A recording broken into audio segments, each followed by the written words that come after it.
So I'm back with another video, as usual, wishing everybody positive vibes and happy vibrations.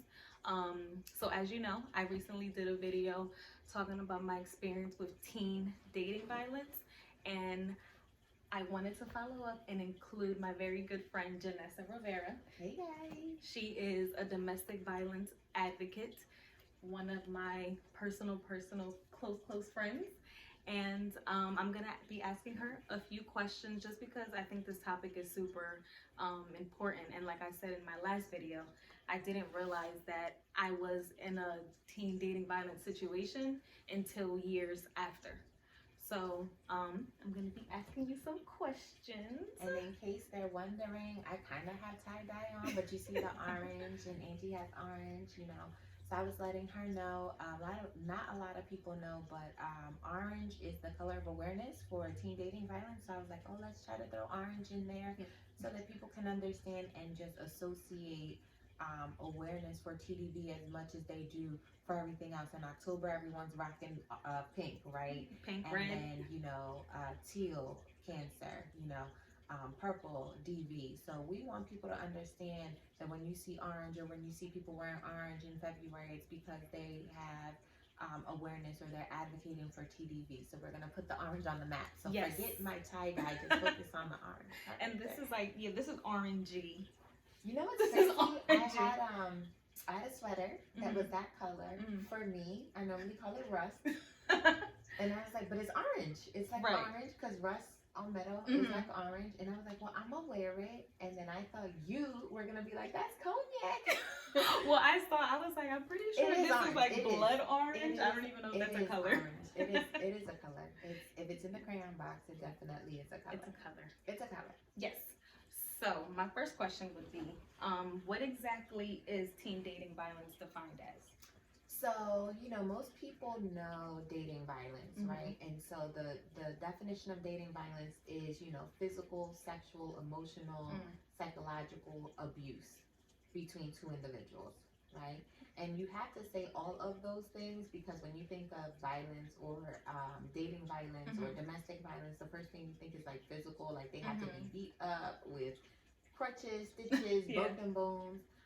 But it's so much deeper than that. So you always have to know that piece of it, right?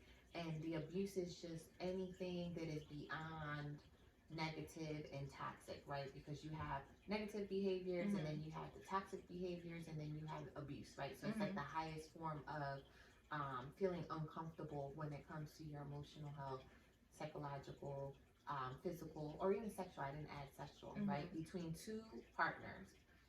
Whether it's heterosexual, homosexual, right? Between two partners. And then the teen part is what's tricky because for TDV, teen dating violence, we consider anyone between the ages of 13 to 21. Really? So it's not just like any number that ends in teen, right? 13, 9, 14, 15, 16, 18, 17, 18. No, it's wow. not. So when you look at the statistics, and some statistics even go as far as to like 24, and the reason is, well, overall, they're still young adults, right? A lot of them are college age. They're still like dependents. Your brain is still fully developing. And so most of the statistics consider that bracket of youth, right? So 13 to like that 21, 22 years of age. Wow. So for teen dating violence is any individual between that age bracket of that 13, let's say 21, 22, that are in a dating, intimate relationship. Doesn't mean that they're being sexually intimate, but just intimate relationship with someone, same sex or not. They identify themselves as dating, and there is some type of violence, sexual, emotional, physical, and that is what teen dating violence is. I think it's interesting that you say that, only because when I was going through my experience and years later when I realized like, oh, that wasn't right. A lot of the times, I guess in my mind it's like, oh, well, this isn't teen dating violence because such and such isn't happening. So there's so many different layers to it. I never even heard of the term teen dating violence. I never even heard of dating violence. I always heard of domestic violence, And I always thought that was like an older people issue. Yes. Like, and I always thought that that was, matter of fact, I thought that was a married couple issue. I didn't think regular couples could deal with it. And now that we're in the profession, right? I definitely never thought a brother beating up a sister would be considered domestic violence, right? But domestic just means within the household, right? And so I think I associated that because when I was younger, I assumed people that live, being Latina, I assumed people that live in the household together, that are together, they're married. And so there was a disconnection on dating someone who hurts you is still domestic violence. But really, because it's not in the household, that's what's considered dating violence, right? That's where the terminology comes from. So the domestic violence is really when you guys live in that household together. If you don't, then it's intimate partner violence or dating violence. This is now that everyone is more known, right? And we're all educated. And then now knowing that youth go through it is the teen dating violence. And a little tidbit, because you know I do this learning as I'm telling you guys. So right, there's 50 states in the U.S., right? Because we all know the nifty 50 United States. Yes. 13 original colonies, the little song we remembered in school. So do you know, I'm sure we don't, and when I do presentations in the school, I always tell the kids this, there are 12 states in the U.S. that do not recognize teen dating violence because they don't believe that youth that are in a dating relationship could get into anything that serious that it would constitute as teen dating violence. And because they don't recognize teen dating violence, you can't get a restraining order on your significant other as a youth. It would have to be like the parents putting restraining orders on each other. That is so problematic on so many different levels. Crazy, even crazier.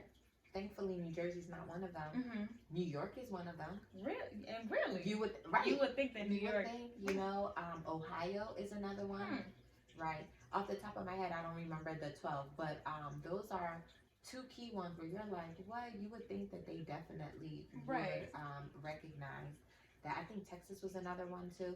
So they were like states that are not even small states, but close to us. New York, right? It's like the Big Apple with all the things that happen. Yeah, so there are a good amount of states in the U.S. that doesn't even allow victims or people who have been victimized to go through the right channels to start healing and freeing themselves from these relationships, because legally there isn't anything that can be done between the two youth, because most of the time anything that happens between youth, you have to involve the parents.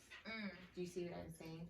Unless it's a crime that the legal system has identified, oh, I'm going to try them or convict them or be as an adult. But if it's not, if it's something that's juvenile, then you have to get the parents involved. And if these states don't recognize the intimate partner relationships between teens or youth, you can't even get like a restraining order on your partner as two teens.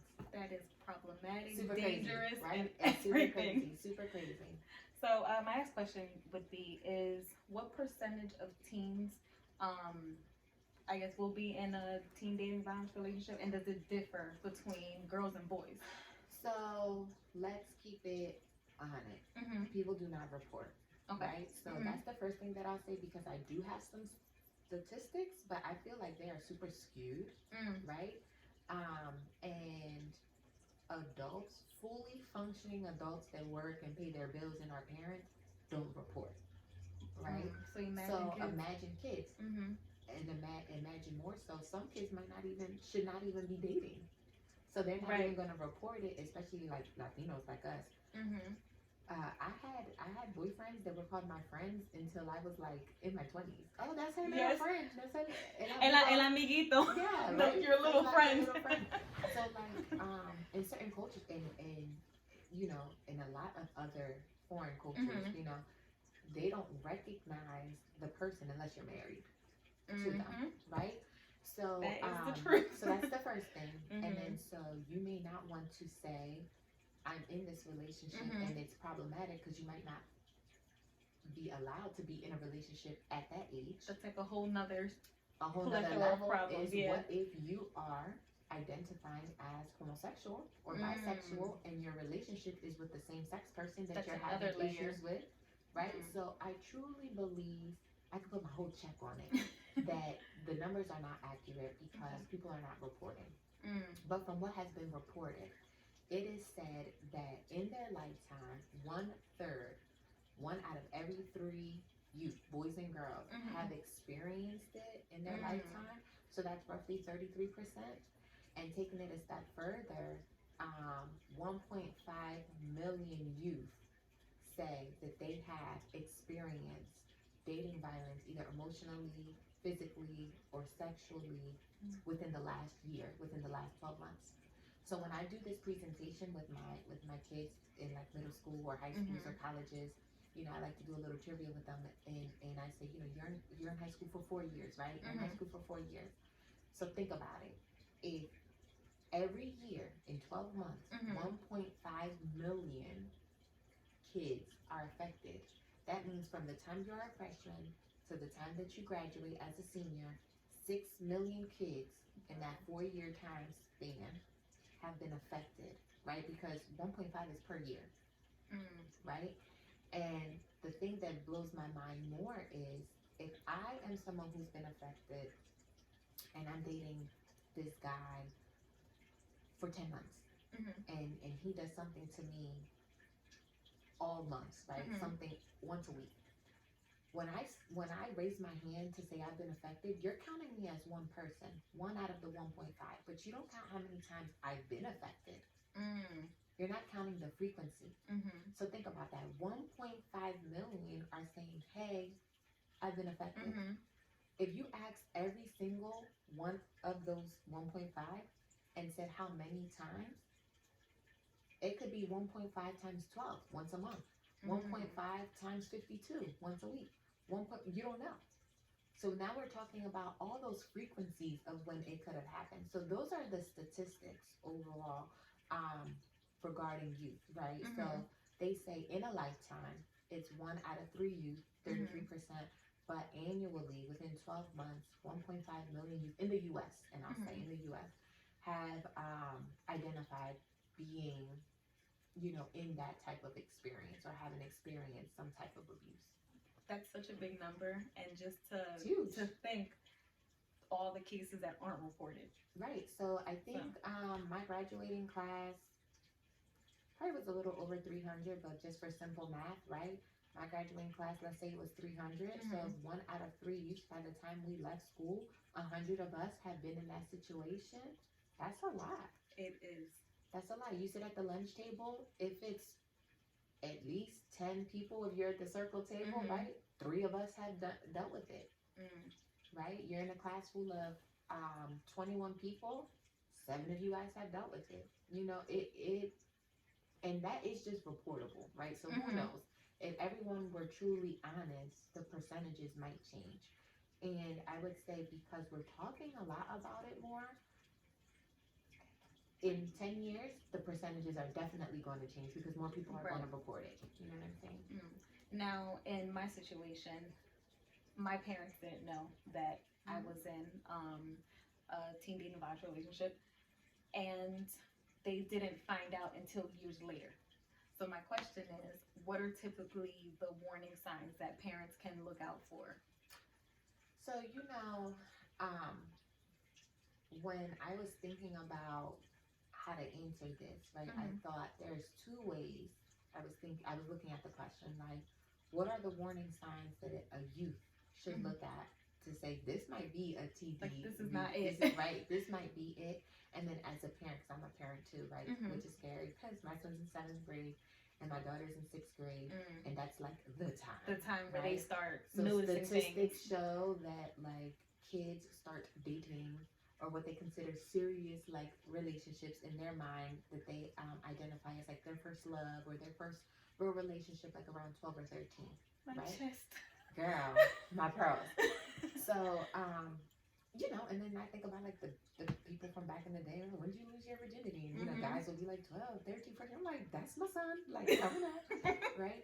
So, as a parent, definitely some key things in it, and it's hard because some of these things could be associated to early signs of mental health issues. But I kind of feel like it ties in because if things are going on in your life that you can't control, you're going to slip into a depression. You're going to slip into paranoia and anxiety, and so it is mental health behaviors. But it might be tied into some negative things that are going on in your friendships or your relationships, right? So common things. One, if they're super dependent on that person, like has to talk to that person, has to see that person is their world, Wow, I know. 100% of the time. And they start isolating their friends. Like, let's say you know your daughter was BFFs with 3 other girls. Now them 3 other girls don't come around anymore, but she's constantly talking to the boyfriend, right? So isolating themselves from their friends because you know who your kids' friends are, and even though growing up you change your group of friends, you kind of know who's those standard friends, or you kind of know the level of socialism your child has, right?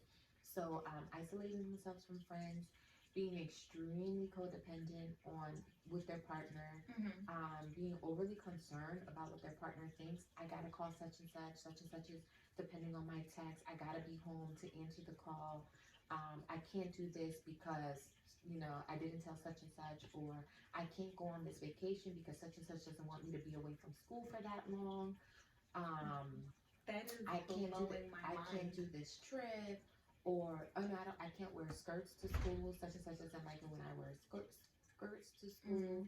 Um, I can't be friends with my guy friends anymore, hang out with my guy friends anymore because such and such doesn't like it. So just being really overly concerned, right, with what that significant other thinks of them, either the way they dress, the way they look, who they hang out with, what they're doing with their time, how much time they have. Because let's be honest, kids don't be that concerned with what their parents think. Parents had rules out the wazoo. Right. You got this curfew. No, you can't wear that little ass skirt. No, right. You can't do this. And kids be like, whatever, changing clothes. But then, and I've been there too. But with your significant other, you put them like their God. You don't want me to wear this. Oh, you know what? My butt does look kind of big in them jeans, so I'm not gonna wear it because I don't want to start no problems. Right. Or I'm not gonna talk to such and such because I know he's jealous. So that's a sign. Starting to like cry out of nowhere. Being locked up in your room for like a long period of time. Always listening to really, really sad like music. Being extremely defiant, moody, snapping, sleeping a lot, showing signs of depression, like sleeping a lot, being isolated, blanket over you, not wanting to talk, not wanting to go to family functions. No, I'm gonna just stay by myself. Grade slipping, skipping school, not going to school, not doing well in school, not being engaged in any of your extracurricular activities that you used to do. So those are like key things, right? Outside of blatantly hearing him or her say something crazy on the phone and or reading the messages and that. arguing. But like other things just to pick up on, their behavior, mood changes with the kid. I always say, and I'm not a parent, but I always, you have to observe your child. Important. And I will say my situation was a little bit different because my mom found out, not because I told her, but because she read my diary. She read my diary. She didn't have the password. At this time, didn't you have the electronic one with the password? Or you were I should have. You didn't have a secret key or not? No, it was God. It was God. So, and it was interesting because once my mom found out and everything, and my dad found out, it was kind of like oh snap, it makes sense as to why I was doing this and why I was reacting that way. And the isolation part of it, it really like touched me because that's how, in my situation, that's how it started. And I would always be like, oh, well, I don't want to do this because I don't want to make him upset. And it was I was walking on eggshells without realizing that I was walking on eggshells. So You know, I always say when I'm giving these presentations that, because I was a victim of DV as an adult, but I'm like, I never had TDV. It wasn't until you asked me to be part of this that I was like, technically, I was, because I started dating my ex-husband when I was 18. So 18, 19, 20, 21, 22, right? There were not, it didn't like super escalate. I didn't have these situations like in high school ever, but I did have it when I was older. And I'm like, damn, I'm over here teaching people, and the whole time I didn't think I was a victim because I'm like high school, high school, high school. But in my college years, I definitely was, because it was like, if I don't call him after classes right away, he thinks I'm at a party. America's Top Model was like huge, right? And in college, it would be like a watch night, right? Everybody get in the room, all the girls, whatever. Sometimes some guys would come in the whatever, and it would be like he would call, and I gotta run to the other side of the room or outside so he don't hear all the people in the background. What do you have, so, a like party? Being hyper vigilant. Yeah, right. I was like an RA, and we had to do like our boards by a certain time, like because my RD was really my resident director was super strict about, you can't, if it's February, you can't do Black History Month, and you can't do Valentine's. You got to do like another thing, right? So, and our boards had to be done by like 8 a.m. the next morning, and so I would like do my boards at 5 in the morning because my boyfriend would want me to talk to him from the time I either left evening class, my class, or my shift at work until he went to bed. So if we'd be on the phone till 2 or 3 in the morning, I had to be on the phone with him till then. Then I would do my boards, and I'm like tired doing my boards, right? Or if I'm like, let me hang up to, and I never even thought about that, but and going back, I had tons of friends of mine that we actually kind of lost connection in high school because they were in TDD relationships. Wow. In high school. It wasn't so much the physical, but now that I'm an adult, and it was very much of the, don't hang out with those girls. They're single. You got a man. You can't hang out with the single girl. That's a big one. It's a big one. That's a big one. And so all their free time went with the guy, on the phone with him all the time. Most of the time it was older guys too. It was like a younger girl with older guys in the situations that I experienced. And it was just like the girls used to be so bubbly and funny and involved in so many things, and then it was like wearing hoodies all the time, sleeping through class, only hanging out with the guy, of course lying to the parents, making stories. A couple of times I had moms call me to be like, is such and such with you? And I'm like, no, because I'm not talking to them at this point. They didn't even tell me I was a scapegoat. Right. So it happens a lot. It happens a lot that we don't think about it.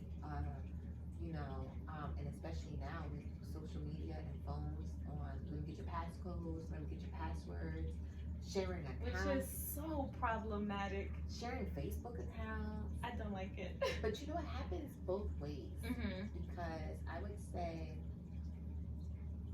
girls use those mechanisms to control men and boys a lot more. And I have a son and I have a daughter, so I think of both of my children, whether they engage in heterosexual, homosexual relationships, how both my son and daughter could get manipulated by men, by young men or young women, because young women, their frequency in emotional abuse or psychological abuse is there, or because maybe they're not stronger and they do a lot of this, or hitting you in the head or popping you in the mouth when they don't like something that the boy said. That's physical abuse. And it's almost normalized now. It is very much normalized. Yeah. Or calling the guy out, or no, you can't talk to that girl, or what's your passcode? Being all, if you go to such and such, we ain't together.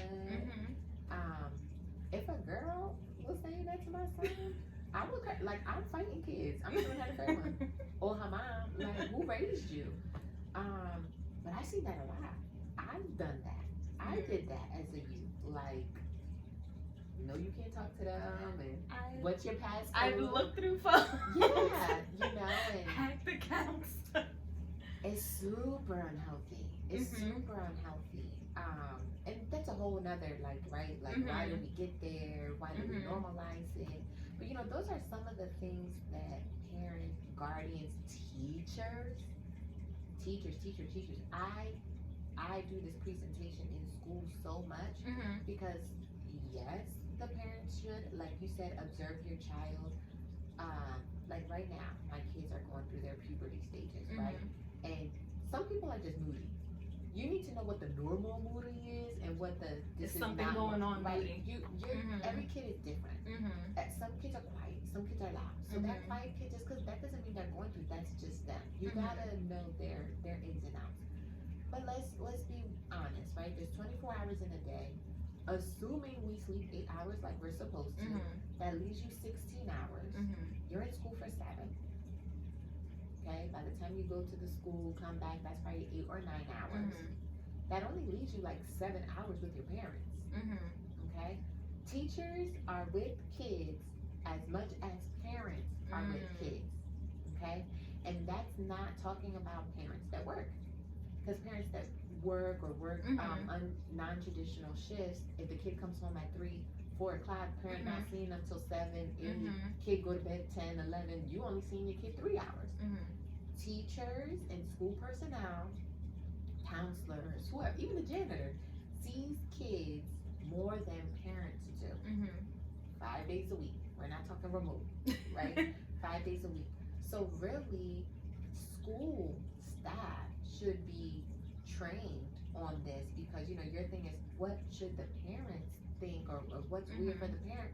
The teachers, what's weird? These are your students. You see them every day, 5 days a week. And sometimes the teachers might know them a little more. They're like the first line of defense. Exactly. Maybe they're more comfortable with them. Sometimes teachers are younger, you know, they might feel the vibe. Coaches, you know, every kid has their favorite teacher they go to. When they have an issue, they want to talk to such and such.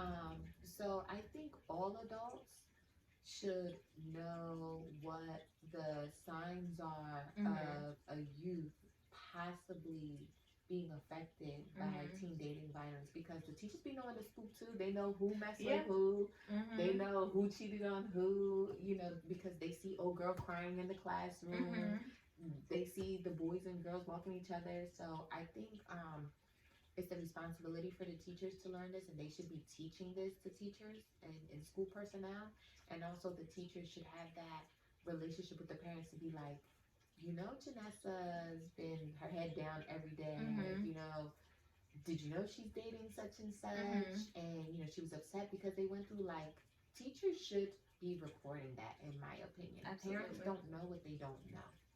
Right? And a lot happens. Sometimes kids have 2 different personalities: at home personality and school personality. It's also like survival tactics too. Yeah, for sure. So once a parent or a guardian, whatever, actually realizes this is what's going on, what are some things that they can do to get the child out of that situation? Because like you said earlier, some states don't recognize it. So they're the ones that are going to have to do the restraining order and everything. So. Yeah, you know, it's really hard because you want to think that I'm the parent, I have the control. Yes, you can put some clear boundaries, right? You could be like, you're punished, you don't even want to see them, I'm going to take the phone away.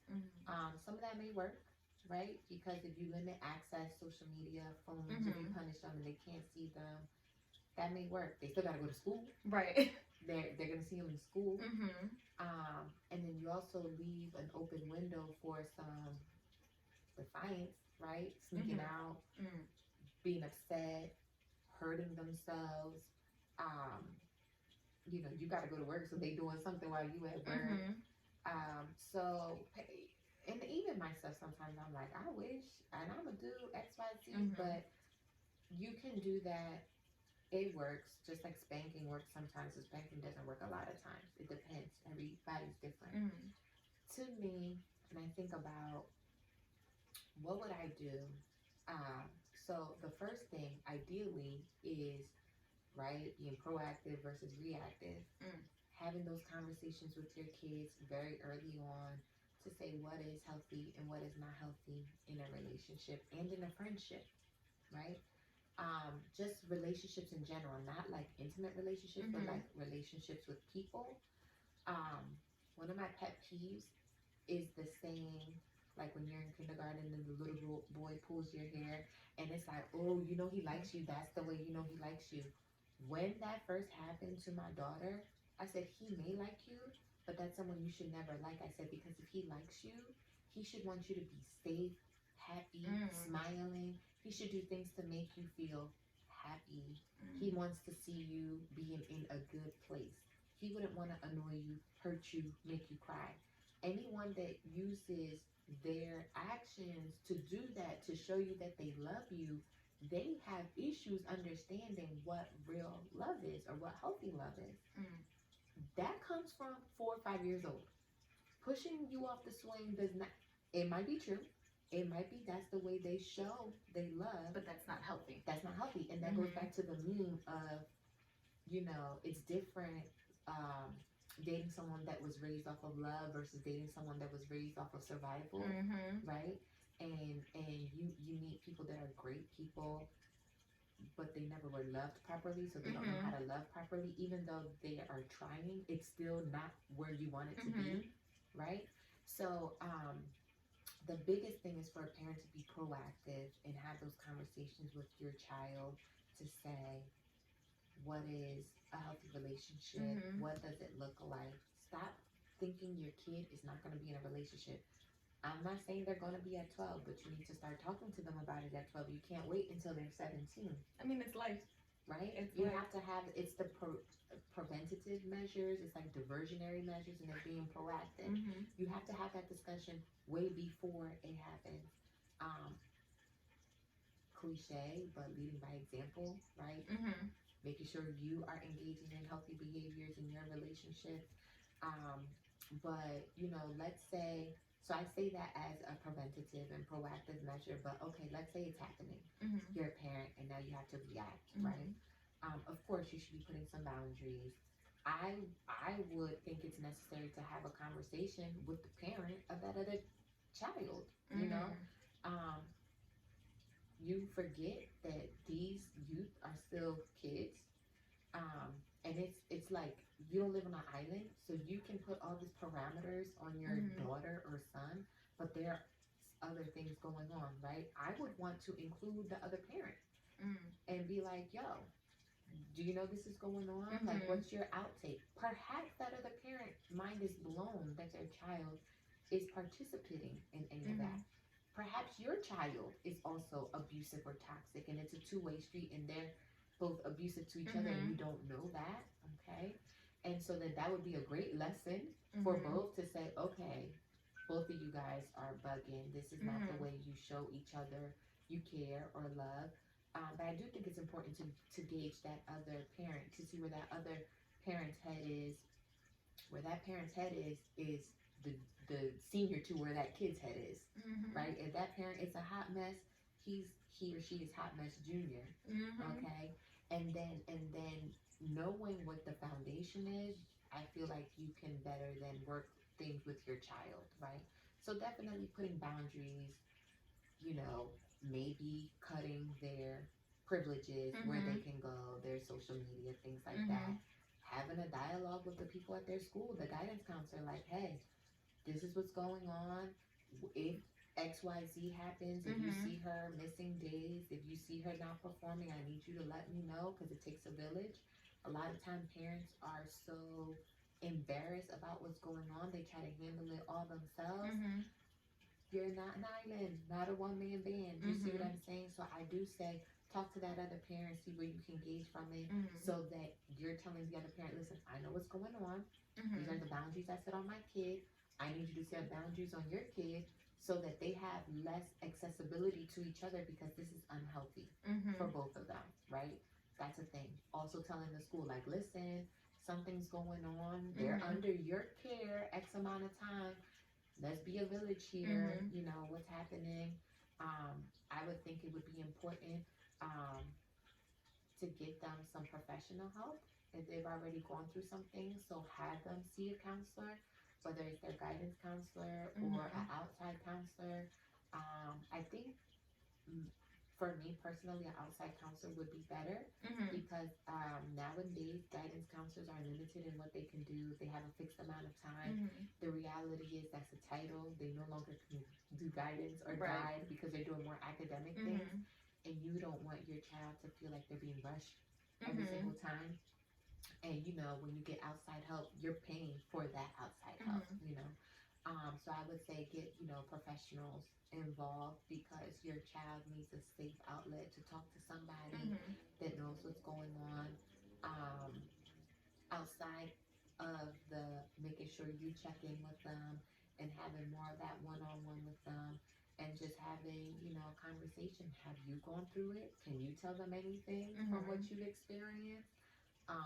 You know, what are your concerns? Mhm. What are your goals? You know, in all of this, where do you want all of this to go to? Ask, you know, just having that conversation with them. Really, it's going to be different for everybody. Mhm. But I think those, I gave, you know, a few examples of different things that I think it would be important for a parent to um, know all the options and see Mhm. what combination of options would work for your child, or at least start chopping them down. Like, I Yeah. did this and it didn't work. I'm gonna do this Mhm. and it doesn't work. Ultimately, they won't be your child forever. Mhm. So it is really, really important for us to try our best to intervene, give them the tools that they need, because when they become a young adult and they go to college or they leave your house because Mhm. they're 18 and they can do Mhm. whatever, you want them to learn Mhm. from their mistakes. You know, you want them to be lessons learned and not normalize the pattern of Because things toxic become behavior. normal very Yep. quick. Yep. Very, very quick. Now, are there any websites or resources, anything like that? Yes, so and I had to like remember. So I know youth.org is one, Okay. but one that a lot of people use and I use like for my statistics, Mhm. and it's a national one, is Love is Respect. Loveisrespect.org. So with that one, you can go on and get resources and references based off of your area. So like you'll say I live here, and then it'll show you specific places in Jersey, South Jersey, North Jersey, That's good. Philadelphia, Pennsylvania, right? You know, of course you could use the national DV hotline, Mhm. but that particular website, the Love is Respect, is tailored to teens. It talks in the teens' language. Mhm. And nowadays, like when you have a headache, you don't go to your doctor, you Google it. I go to Google. You Google it, right? So kids can Google it. Kids can go Mhm. on Love is Respect and Mhm. see like what's up, or read some things, and then just have a lot of articles, self-help articles, um, on what's normal and what's not What's normal, not? and in case they don't feel comfortable talking about it yet. Mhm. It's a safe place for them to get education. It's updated a Mhm. lot, you know, so it's not something that's like way old and out the Mhm. loop. It's frequently updated, and then I would say it's just a good hub. There Mhm. isn't one good place to go to, but Mhm. you want to have resources that are good hubs, and you know, like where it gives you a link to give you a link to To give you a give link, right. like, you know, like Mhm. it'll leave the breadcrumbs to different Mhm. things that they can do, depending on what they need, right? Because maybe Mhm. they just want to read other stories, maybe Mhm. they need to know, you know, what is normal, what isn't normal. Maybe they need to know the hotline number. You know, maybe they need to know how to talk to their parents about it. So you're not really sure what they're looking for, which is why that's a good resource because it's a hub. It Mhm. has like it's an octopus. It has like a lot of different Mhm. arms for you to move forward, depending on specifically what you need help with. And just like sitting here having this conversation, everybody knows in high school, middle school, you have sex ed. I feel like this should be a part of the curriculum because Yeah, it's so, and I hate to say, it's so common. it's super common. Prior to COVID, I Mhm. was lucky enough, funny. in February, I had done my tour, my little tour in our high schools, and I had did 10 middle schools and high schools in Camden County, and it was so needed, right? It was like extremely needed. I even did elementary school. It was like fifth and sixth grade. And I was like, is this too young for where the location it was? It was more of a city location, and so the reality is in the cities, things are just more advanced, right? You know, like things are more prominent, things are more advanced. And I remember, it was like I was doing series workshops, and so I was teaching all the sixth graders this one day, and then came back for the seventh graders, and then I came back for the eighth graders. So the sixth graders. At this point, my son was in sixth grade last year. So I was going from class to class because there were like different classes that I had to go to, and they had switch periods, and there were two sixth graders kissing at the lockers, holding hands, walking each other to class. And I was like, OMG. They're in a dating relationship, right? And they need to know. Because they're kissing at the locker, holding hands, because they need to know, right? Colleges, they need to know. I thought that I was like onto something. I was like, this is going to be it. Like, we're in the schools, we need to do it. And all the guidance counselors, all the teachers was like, oh my God, we need to do this. I know one high school said that they were doing a pilot program for this next school year. I'm sure it didn't happen because everything is remote. Where they were in the summer, they were going to train some of their students in leadership to be like peer leaders, peer advocates, because there is a lot of these issues happening with the students, but they know the students don't want to go to the teachers, so they're gonna have like peer students kind of mediate and deal with those like internal conflict issues. And they were focusing on TDV, teen dating violence, because it was something that was so big. The reason why the guidance counselors' offices were flooded, why grades were falling, why fights were happening in the schools, you know, like the brother to the sister is fighting the guy, or the sister is fighting the girl. You got this cousin and that cousin. Yeah. So, it was a school in Camden County, a high school, where they were like, yes, this is needed. A lot of schools in Burlington County, in Camden County, had me come out and teach their staff, which was like, they're like, oh my God, we definitely need to know what's going on. And then some of the schools had me directly doing, you know, the presentations to the students in a different language, you know, kind of making it cool, being Miss Janessa, trying to make it cool for them. But I agree. You know, in my mind, I was like, this is it. I'm going to start breaking the doors, and then more counties are going to see. I had done presentations in like North Jersey for like after school programs and summer sessions, and there was so much talk of bringing it into the school for 2021 school year, and then, you know, we had COVID happen. But the good thing is I was able to do it in February in 2020 before COVID, and it was TDV month, and so that was like my thing. I was like, I really wanted to push it in February, even though you can do it anytime. But I agree. I think that both are needed. You know, I know some schools are opening space to do life skills for children, you know, like with self-esteem, like things about confidence, and they continue to do the push on addictions prevention and substance use prevention, which is necessary. Absolutely. Sex ed is necessary. Going through changes is necessary. I do think this is part of life skills. I think we shouldn't act like it's not happening. Kids have been known to have sex in the bathrooms of the high schools. Teen pregnancy is happening, right? I remember many moons ago when I had first came out of college, my first job was as a truancy case manager in Philly. And you would have to go to the schools to get like attendance or whatever, and there was an elect program, and I was like, what's that? The high schools that had elect programs in Philly, it was a new program Mm-hmm. because the incidences of teen pregnancies in the high schools were increasing. Mm-hmm. That they created this elect program Mm-hmm. where like the teen moms or the pregnant teens would go and get additional supports, Mm-hmm. right? So every high school in Philly had it. While I was a case manager, 5 middle schools had the elect program. Mm-hmm. 5 middle schools. And in Philadelphia, middle school at that time was 6th, 7th, and 8th grade. Mm-hmm. Now it's 5th, 6th, 7th, and 8th grade in some areas, Mm-hmm. right? So I thought it was so crazy, mind you. I'm like bright-eyed, bushy-tailed, 21, 22-year-old, and first I thought it was crazy. The teen pregnancy was so normal Mm-hmm. that it had it in the high schools. Mm-hmm.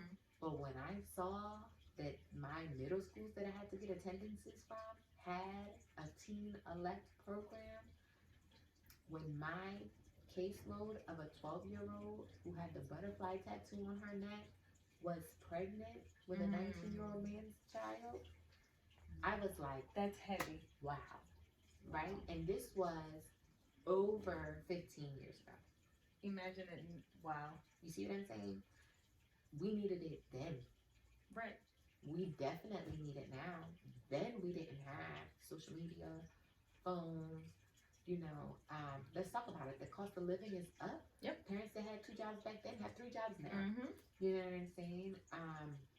There's so many reasons why we need it. And as someone who's worked in social services for so long, and I've done like programming in the school, the programs that were the most impactful and we had like the best like objectives and productivity and like turnaround rate were the ones that we did in the school. Because like let's say you wanted to do a program for the youth and you would do it after school and they would have to come to your offices. Kids don't want to come to your program unless there's an incentive or something. So it was in our best interest to do them during school hours because kids are there. They have to be there. Right. They're there for 7 hours and you do it in a program. So they might not want to do it, but it's there. They have to do it. So it was best when we did it that way, and I feel that is the best way to do it. Yes, I know some organizations have things about TDB. I know you have community access centers. I know people have family success centers, which are all very needed. But what is the reality that you think a teen is going to go to that success center, to that family center, and sit down with somebody? I mean, it's hard for adults. Exactly. It's right. So it's kind of like you will see more progress if you put it in a space where they have limited ability to run away from it. It should be in the schools. I definitely think it should be in the schools. What is that going to look like now with this? I don't know. Because school is messed up. But I definitely think that we should be more open to it. I know some parents don't want it in the schools, just like some parents don't want to talk about sexual education. They say, no, my kid can't be part of it. And we still have to do these waivers. We did the waivers back when I was there, and people still are doing waivers. And I'm like, your kid shares the same bus with your son that was not in class is still in the same lunch and bus that the 30 other kids that were in it. So whatever he don't know about, he's going to hear anyway, but from them. And now it's like telephone. By the time he hear from them, it's like way off. It's all skewed and everything like that. Take them out of school then, because they're not listening to it the right way, but they're still listening. They're still going to get the information anyway. So I think I understand some parents feeling, I don't want to have them talk about that stuff or that's adult. I get that. But the reality is it's happening, whether it happens to your child or happens to a friend of your child, or maybe it's not happening to your child, but your child knows your child could be the one saving the friend. And the friend don't say something, but your child comes to you and be like, Mom, Dad, Jane is in an unhealthy relationship, and I need you to tell Jane's parents, or I need you to intervene because I don't know what to do. that can happen. Having that line of communication. Right, and I don't think that we should think about like, no, I don't want my kids to have access to it because having access to it means they're going to go through it. Not necessarily. Having access to it allows them to know what to do when they come across it, whether it's for them or their friends or whatever, you know. I just think it'll help the youth have a better idea on how to respond to things when it happens. Just being more prepared. Just like we have fire drills. We're not telling our kids that the schools are going to burn out. You know, we have the bombing drills, the lockdown drills. We're not telling. It is scary. And it is scary when the kids do the drills. But it might happen. They're prepared. We're not saying the building is going to burn on fire. We're just saying if it does. It's like insurance. It's like car insurance. Just in case. JIC. Just in case. Right? So I think that hopefully we get more people in certain roles that can advocate for those things more, just like mental health is not so taboo now. Eventually, I hope TDV is not so taboo that they don't want to teach it or talk about it in the schools. So do I. It's very, very needed. Super needed. Super needed. So, knowing everything you know now, if you come across a child who is going through this, what would be one piece of advice you would give? I would tell that child to tell me what makes them happy. What makes them smile? Ask them, like, to write it down. What makes you happy? What makes you smile? What do you like? Write for me what a good day is in your mind. And then I would say to them, if the person you're dating doesn't contribute to all of this, that's not someone that you should be dating. That is a word. Right? Because it's hard enough to be happy with your family, with yourself, with your friends. Why bring unhappiness that you choose into that? But I would do that first piece before I start preaching, because everyone's idea of happy looks different. And then, you know, recognizing what their happy looks like for them, and letting them know it's okay. Because a lot of times people that get into unhealthy relationships, it's because at one point in time, someone has told them that what they want is unrealistic. Either they haven't seen it, someone told them they're a dreamer, someone told them it's unrealistic, and when that happens, they start believing that, and they stop demanding what they want. So little kids demand what they want all the time. I want this lollipop, I want to go here, I don't want to eat them vegetables. Kids don't stop demanding what they want until people tell them you're not allowed to say that, you have to do this. They have parameters are set, right? And so I want the youth to know what makes you happy is yours. You're allowed that. If it's a purple cupcake every day, find you somebody who gonna get you a purple cupcake every day. But learn to make the purple cupcake for yourself. That's powerful. Right? So that's what I would say. Sometimes you can't give tips to someone who needs to deprogram from something unhealthy that they learned growing up. Right? If you come from a single parent household, perhaps, you know, a single mother who's had bad relationships with men, and talk about men ain't this, ain't that. Your idea of what it looks like is not necessarily the truth. And what you're gonna look for, what makes you happy, might already be tainted. Right? So it's like, what makes you happy, and why? Why does that make you happy? And starting with that as a foundation, and then giving them the confidence to know you deserve that. You wrote that. You deserve that. Don't stop till you get that. And don't attach yourself with anyone if they don't give you these things, or don't believe in these things, or don't believe you should have these things. It's setting yourself up for failure. So that's what I would say. That's what I'm gonna tell my kids. That's awesome. Hopefully they listen. Yes, but I really want to thank you. Yes. This was awesome, Thank you. I appreciate you doing this. And please go to her Instagram. It's at Rebirth_Journey. Yes. So I really, really hope you get something from this video. And I guess what I will leave you with today is love isn't supposed to hurt. It's supposed to make you feel happy. And not that everything is all rainbows and unicorns, but never let someone into your space who's gonna make you question who you are as a person. Yeah. Because that will do things. We question ourselves enough based off things we have to learn and relearn when you grow up. It makes it more confusing when you add someone who's not supported in your journey of learning and relearning, right? It should just be someone on our journey with us, not someone taking us off our path to put them on their path. It's not gonna work. It's not.